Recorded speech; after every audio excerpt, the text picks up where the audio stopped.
All right, our final part of chapter 11. We left Joey last time in an empty doctor's office room full of band-aids. What do you think?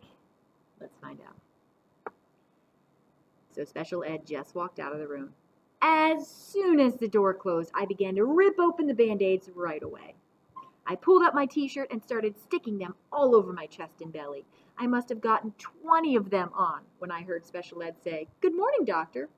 I quickly hid the wrappers on the windowsill behind the curtain, pulled my t-shirt down over my belly, and took a seat. The doctor opened the door and rushed in. "I'm Dr. Preston. Sorry I'm late. My fault." I liked him right away because for once what went wrong wasn't my fault. He set his briefcase on the table and removed his jacket. "Is Mrs. Pigza joining us?" he asked, first looking at me, then at Special Ed, who had taken his seat. "She couldn't make it this time, but we've spoken, and I'll keep her informed." The doctor pursed his lips. "Right," he said dryly, as if he were thinking wrong, as if he were thinking my whole life was wrong and it started with my ma because she didn't care enough about me to make it here. "Well," he said, smiling again, here's what we are going to do."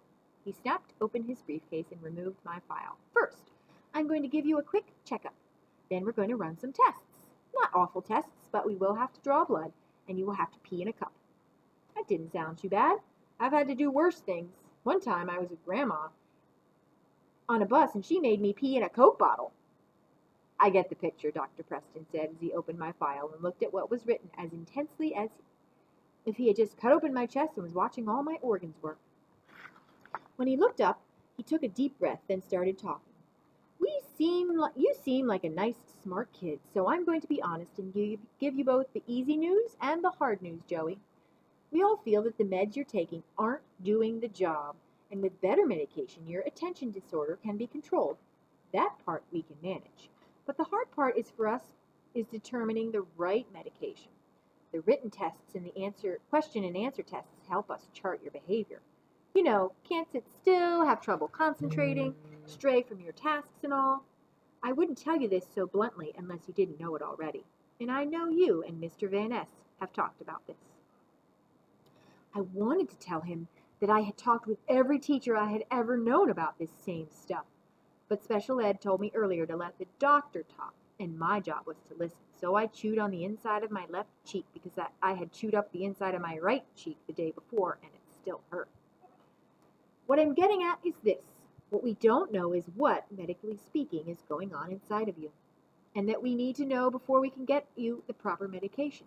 So here's what we're going to do. I want you to go to the Children's Hospital in Pittsburgh and get a test. It sounds scarier than it is. It's called the Brain SPECT test. It takes lots of pictures of your brain, like an X-ray, only a lot more detailed and in color. The test doesn't hurt one bit. "Is there something wrong with my brain?" I asked. "Because I've seen a lot of people around here with sick brains and they don't look right or act right." Special Ed jumped in. "The doctor is saying he just wants to get the test so he can make sure nothing else is wrong before he gives you the right kind of medication and the right amount." "Exactly," said Dr. Preston. "Can my mom come?" "Absolutely. In fact, she has to." "I don't think she can get off work," I said, and looked at Special Ed. "She works a lot." "We'll see to it, don't worry." "Joey," the doctor said as he pulled out a stethoscope out of his pocket, "I want to listen to your heart. Sit here." He patted the edge of the examination table that was covered with a sheet of paper.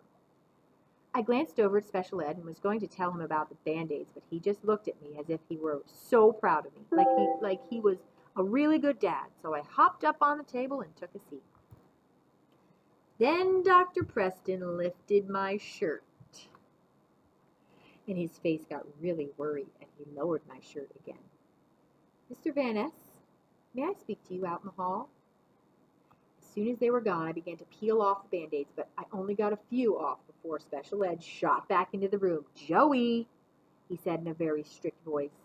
The doctor was right behind him. "Explain to the doctor what you did." I looked at him. "I decorated my belly with Band-Aids. What's the big deal?" "The doctor thought that you had been hurt," Special Ed said in the same tight voice. "That's a very big deal." "No way. No one has beaten me up since Grandma did with a fly swatter." The doctor continued his exam, then turned to Special Ed. "I'm finished for now. Have the nurse fill in his chart and run the blood and urine tests. Then he stepped over to the desk and closed his briefcase. I'm sorry to be in such a hurry, Joey, but until I get those test results, I can't make a decision in regards to medication, and there's a lot of ways to go. I stood up and shook my hand, and he shook my hand, and I looked right into his eyes because Mom told me that if you look into a person's eyes, you can tell if they are lying or not. Am I okay? I asked. His eyes stayed right on mine. They didn't slide or blink or roll back or do anything else. He didn't do anything else like look at the door or his watch. My feeling is that you will be okay. You do have a medical problem. You also have some behavior problems. I think both of those problems can be managed. I think your brain is fine. You have slugged it out for a long while and now you've hit a wall. You couldn't have done that if something was seriously wrong. We're doing the test just to be on the safe side. I'm only asking because it's my brain and I need to know, and I'll see my mom and she'll want to know too. Special Ed stood up and nodded to the doctor. I'll take care of that end of things, he said, and keep you posted. Bye, Joey, the doctor said. I'll see you as soon as we get the results from the tests. Then he opened the door and I could hear him marching down the hallway. I just waved at where he had been, as if I suddenly was only 2 years old and didn't know hello and goodbye, and would wave no matter if I was coming or going. And I wanted to keep looking at the door because I figured as soon as I turned around, Special Ed was going to get at me about the Band-Aids. But he didn't even ask about them. Instead, he put his hand on my shoulder. How are you holding up? He asked. I was trying to be hopeful. I looked to look on the bright side, as Mom said, but thinking that there was something wrong with my brain was scaring me. I'd already seen so many kids with bad brains, and the worst part is that some of them looked just like me. Looked normal, but like me, there was something wrong inside. I'm not doing so good, I said.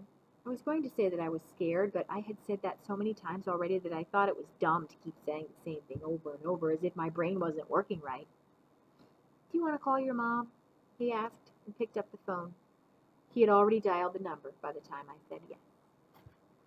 So it really does seem like everyone wants to help Joey, right? His teachers, the doctor, his mom. So it's a whole team effort. I hope he gets the help he needs.